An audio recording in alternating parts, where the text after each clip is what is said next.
Mamma mia, salut les amis et bienvenue dans cette nouvelle vidéo consacrée à Ruby on Rails. Alors dans cette vidéo, ce que je veux faire, c'est pouvoir mettre ici mon super site web, une barre verticale et le titre de la page. Par exemple, si je suis sur la page d'accueil, je veux avoir accueil. Pour page de contact, je vais avoir ici la barre verticale et contact, ainsi de suite. Ce que j'ai eu à faire, c'est supprimer le layout admin vu qu'on ne va pas l'utiliser, donc j'ai supprimé le fichier. De même au niveau de contrôleur, contact contrôleur, j'ai tout simplement enlevé la ligne qui mettait layout admin. Ok, donc je vais tout fermer et on est prêt à commencer. Si je viens normalement au niveau du layout, c'est application.html.irb, c'est lui qui sera utilisé par défaut. Raison pour laquelle sur chacune de mes pages, j'ai ce fameux site web de la joie qui s'affiche. Donc ici, je peux mettre ma barre verticale et mettre par exemple accueil. Bien sûr, je veux que cela soit dynamique, mais on va vérifier est-ce que cela fonctionne. Ici, j'ai accueil, je clique ici, j'ai accueil partout. Ok? Donc, ce que je peux faire, c'est venir au niveau de page home.html.irb et je vais définir une variable que je vais appeler ici page title. Ok? Et je vais dire que au niveau de cette variable, je vais mettre par exemple ici le titre de ma page. Donc, libre à vous de mettre le nom que vous souhaitez. Vous pouvez mettre ici titre de la page, ça va fonctionner, il n'y a pas de problème. Ok? Moi, j'ai mis ici page title.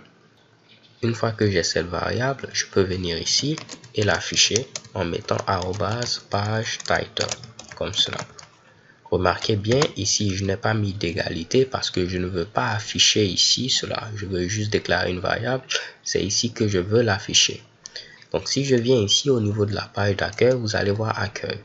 Mais sur les autres pages, vous allez voir, je n'aurai rien. Ok, ce n'est pas intéressant.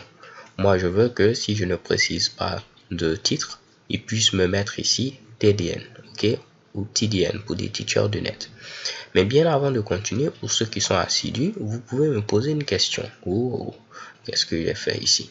Vous pouvez me poser une question.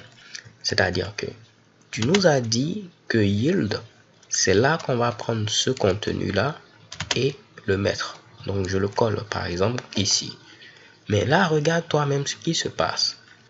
Tu utilises page title, cette variable-là, alors que tu l'as définie après.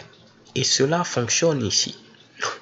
Alors les gars, je dois vous dire un truc, c'est que le système qui gère l'inclusion du contenu au niveau des layouts est vraiment très complexe.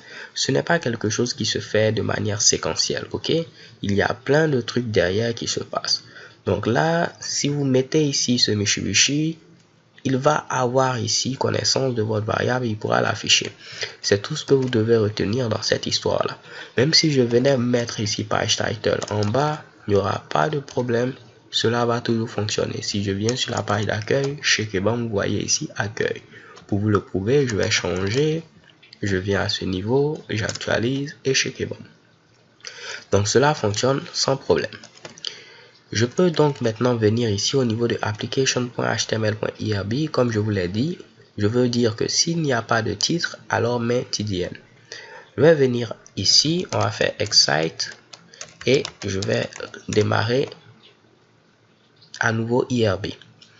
Au niveau de Ruby, on a cette notation qui est très souvent utilisée. Je peux mettre ici Toto et je mets ici ou, donc le ou c'est 2 fois la barre verticale et je mets papa. Si vous mettez cela, c'est-à-dire que si ce qui est à gauche n'est pas évalué à false, alors c'est lui qu'on prend.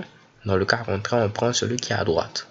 Au niveau de Ruby, vous avez deux valeurs qui sont évaluées à false. Vous avez nil et vous avez false. Tout à part nil et false sont évalués à true. Donc 0 est évalué à true, ok? C'est pas comme dans d'autres langages où 0 est à false. Au niveau de Ruby, tout ce qui est false, c'est nil et false. Donc si je viens ici, je mets false ou papa, il va m'afficher papa parce que ce qui est à gauche est évalué à false, donc il prend ce qui est à droite. Si j'ai nil ou papa, il va m'afficher papa parce que nil est également évalué à false, ok? Mais si j'ai autre chose et papa, qui est différent de nil et de false, c'est ce qui est à gauche qui sera toujours pris. Or, qu'est-ce qui se passe si je viens par exemple au niveau de about? Vous avez vu que à ce niveau là, je n'ai pas mis de page title. Voyons voir à quoi va être égal le page title de about. Comme je vous l'ai dit, on peut utiliser inspect. Donc je viens au niveau de slash about et vous voyez le page title est égal à nil. Donc, je peux faire ceci pour dire que tu vas prendre page title s'il est différent de nil. Dans le cas contraire, tu vas prendre ici TDN par rapport à ce que je vous ai expliqué. Donc, si je viens ici, là, Shukebomb, vous voyez ici TDN. OK? Donc là, cela fonctionne à la perfection. Si je ne mets pas de titre, alors il prend TDN. Mais si je mets page title, il prend accueil. OK? Donc les gars, voilà, cela fonctionne. On a vu comment maintenant mettre un titre au niveau de chacune de nos pages. Au niveau de la vidéo suivante, je vais vous montrer un autre moyen de le faire pour ne pas complexifier les choses dans cette vidéo. Ok, donc je vous donne rendez-vous à la vidéo suivante. Peace.